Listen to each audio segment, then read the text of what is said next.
wakachengetwa naye. Wangu unochengetwa naye Jesu. Saka ndati ndinoda kutenda kuti baba munoshamisa mukurarama kwangu. Tine kasi tine aboni. Vanoshamisa dzimwe nenguva ndinomuka ndakatongofa ndisingatongozivi kuti ndiri chii. Asi ndonzi ndini ndinorarama sumuka ufani. Amen. Saka ndaimba kuti Jesu vanoshamisa muupenyu hwangu. Handinopedza nguva ndiri pano nokuti munhu nemunhu akamirira kuti arumbidzewo uye akamirira kuti ataure zviri pakati pemwoyo wake. Jesu vanoshamisa ndopandiri kuda kungomira paupenyu hwangu kuti Jesu vanoshamisa. Nhai vanamai nemi vana baba, ndingarega here kuti vanoshamisa Jesu muupenyu hwangu? Kana inini ndichimhodzi ndorwara ndonzi ndofanduka, tonzi toshaiwa mushonga kwauri inaro ugare vana vaMwari. Amen. Vanhu veitirana naro kuti hapana chirwere, asi uchiti ndiri kubayiwa kani, ndiri kubayiwa kani, zvinokango ndienenge atobaya ugare vanhu vaMwari. Ini ndofunga kuti kuda pamwe nenjere dzenyika inoona kuti avatazoona pakati pakazokushaikwa chirwere. Vanoshamisa Jesu mukurarama. Ini andipinaus ugare vana vaMwari. Amen. Mama manzi vanokutaura achiti aiwa handisisini ini ndinorarama, asi ivo ndovakurarama mukati meropa rangu. Ugare vanhu vaMwari. Amen. Vanoshamisa Jesu. Vanoshamisa. Amen. Dzimweni nenguva ndinombozvifunga ndikati asi nhai She wangu vanganikuva ndinomboti pamwoyo pangu vandakasunga kuti mai vaya baba vaya ndotsvaga zuva nezuva ndotsvaga kuti kuzva pasina wanikana munhu ndine chivana ko hapana wanikana munhu ndine mbushana kunai Mwari zviri papi. Hausi kuda wani kuudza omwe chakanaka chounoita ugare vanhu vaMwari. Ndoanza nozikuya kwewe hanaiko zvainotonga ichiti kunyamai masama namai zendera kwadiwo kudza omwe kuti hazvitenderwi ndomhosva yandiri kufira ugare vanhu vaMwari. Vanoshamisa Jesu. Pane manzwa andanzwa achitaurwa zvikasinza aiwa chisungo chezvinhu zvose ndirwo rudo. Meeting upon Christian fellow ridhani upon dika nekajifoko kabin aron vana vaMwari. Zvikasinzi nemanzwa aMwari kunze kwezvinhu zvose. Ora titanga waverenga yekuzvipa tizwe kuti kwanzi kuzvipa tozvipa sei kuna Kristu. Unotomiverenga tichana ndoga ndokutaukaaaapatasira panai rudo ngaruende kuva nokunyengera vengai zvakaipa namatirai zvakanaka. Aleluya. Amen. Unoziva ndakachema ndikati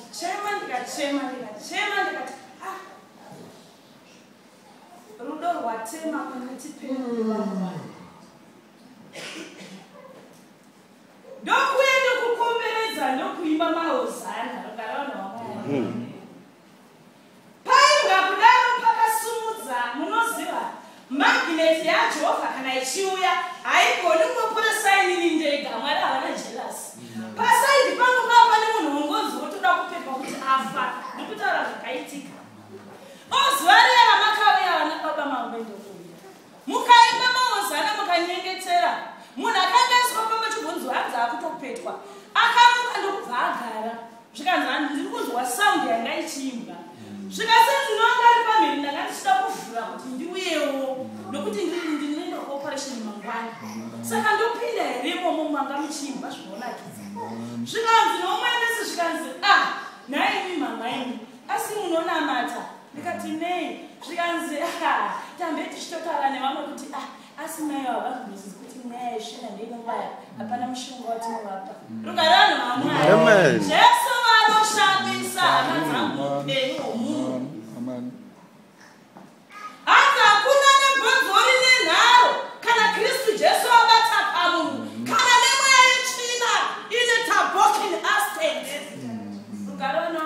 unotora mhosva izvozvo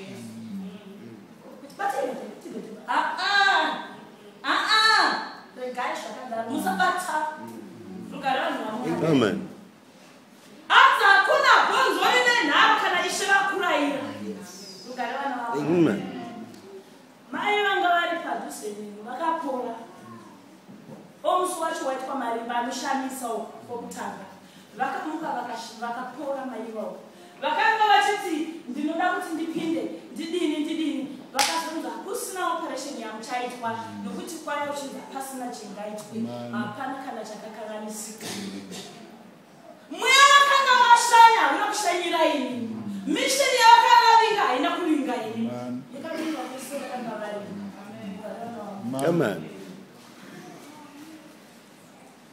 Jesu vanoshamisa paupenyu hwedu. Ngatirege kunyengerwa neivhu iri ratinaro iri. Tinoziva tinorida ivhu irori, tinorigadzirisa tigoriita zvose zvatingafunge. Asi kune mumwe muparidzi ambotaura panapa anzi kana ouya mushinda werugare haana kana mineti pauri rugare vanhu vamwe. Rugare vanhu vamwe. Adziya vatanga tuchidya naye nhasi ivo anga achitomaya nemotikari yake ya wanzi nguva yake koiwe unani ndiwe ari rugare vana vamwe.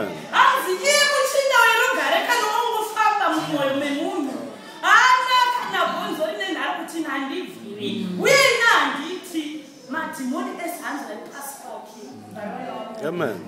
Asi zvinochinzwai pane vadikana vanga vachitaura pano hanzi iye muchinda werugare watiri kuchemerera kana tidei tagara maari chaanonyanya kuda mukati muupenyu hwedu anombodei mazekutana okuna vakorosere chitatu Colossians 3 kutangira pavhesi 14 mazwi makuru ari panoti ivai vatsvene muchidano zvino pamusoro pezvinhu izvi zvose fukai rudo ndicho chisungo chinokwanisa.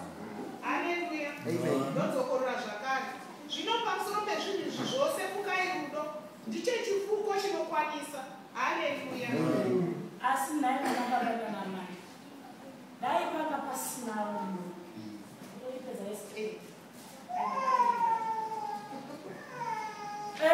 dai panga pasina rudo rwavo Kristu Jesu tingadai here taungana pano. No. Wait. Chatiunganidza chii? Nokuti yeKristu ndiye chii? Asi mukasanga kuna Hwani Jona anozotaura kuti uyo asingadi hama yake zvinoisi taunganidzwa pano nechinhu chinonzi rudo. Rudo ari yeKristu Jesu.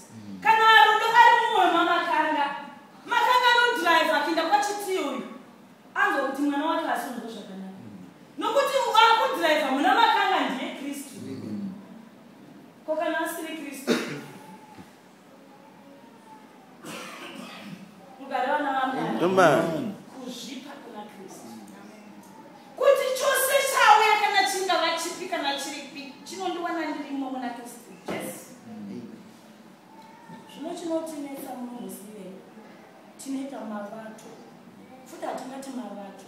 Pane muchinda wakazviwe wakakandwa panyika iyeyoyo unenge achida kuti akudzwe ndiye mugare vana vaMwari. Haachanipi mukana wekuti ndizvipe kuna Kristu Jesu. Ndakumboseka vamatoya vachiparidza kuti kwai kana dai kuri kunyengetera nesimba racho handina aunenge usina kuzvipa. Munyengetero womunhu unozvipa cheteka ndokutaura